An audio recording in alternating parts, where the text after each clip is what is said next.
IK Jeff Production.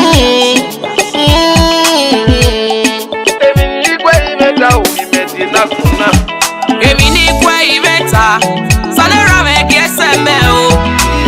Eta kome ya, eto gogo ki akpabe. Èmi ní kwe ìmẹ́ta, sanera me kiese me o.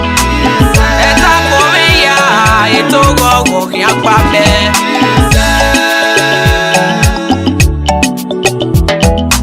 Imeti akpomena, eina kwe ìmẹ́ta re o.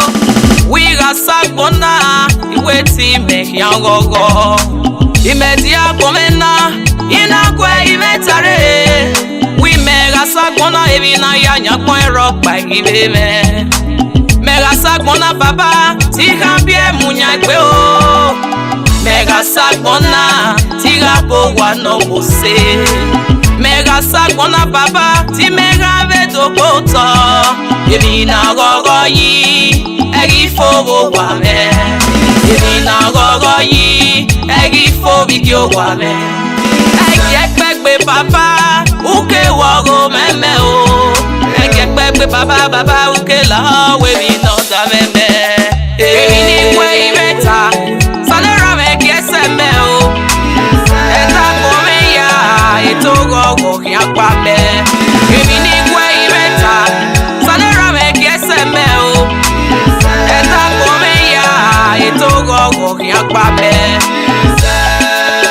Yeah, Mrs. Evelyn Osemengi, the young mama, alongside with the young icon Sanlio. You're not one of this. What you say to my hearing, I will do for you. Emenuga mame oh no ni mege unwe. Baba oh emu ya nina obego oh. Baba oh dongwe ya seme oidako.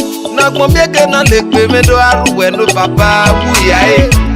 Nagbonbeke na lekpe me odo aruwe no sanera wuyae. Papa o gemya mi pe. Emi ni gwe imeta o mi meti nagbona. Iga me baba we ega me maba me asobo ebedo. Iga mu wele papa iga biomo oriri munyekpe. Iga mu wele papa wotutu me asobio le kaluto. Emi ami ekpe bigi seti ane baba o. Iego popore na mo. Iego nyanga rena kuno ono fie mi we no salo kwata buri e baba. Baba la ogogo nu bagogo ni aye. Irunda, if you know why where we wrestle not against flesh and blood, but against principalities in high places. Emi ni kwe imeta, sanera me kiese me o. Eta kome ya, eto gogo ki akpabe. Baba go mo ke bi go ke bu kwe pe ya. Ke ya kumero o baba. God, you be everything, oh. You have the power to reject and proclaim. Now you, Baba.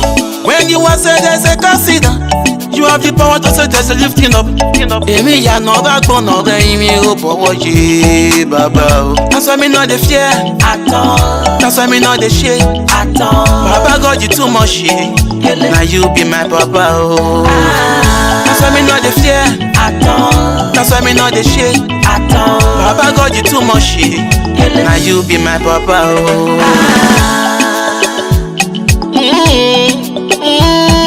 Emi ni kwe imeta, sanera me kiese me o. Eta kome ya, eto gogo ki akpabe.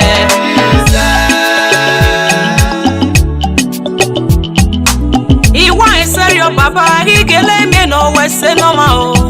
Iyoku we no sanera o mado gege no fuegbe. Imaria beno biye, emi na wawa ifo biki o wawe o. Emi na wawa yi, egi fo wabowe. Destiny will be delayed, it can never be changed oh. No matter what the devil say, my light of God must shine. No matter what the demons say, my light of God must shine. No matter what the enemy say, I'm talking for no go. If you now ifo wa me. The mercy you know we yo wanu me osaga sanwe se o. Yo wanu me sister osaga sanwe se. The mercy no ye eta kon we talk ya for no go. Emi na go yi ifo wa.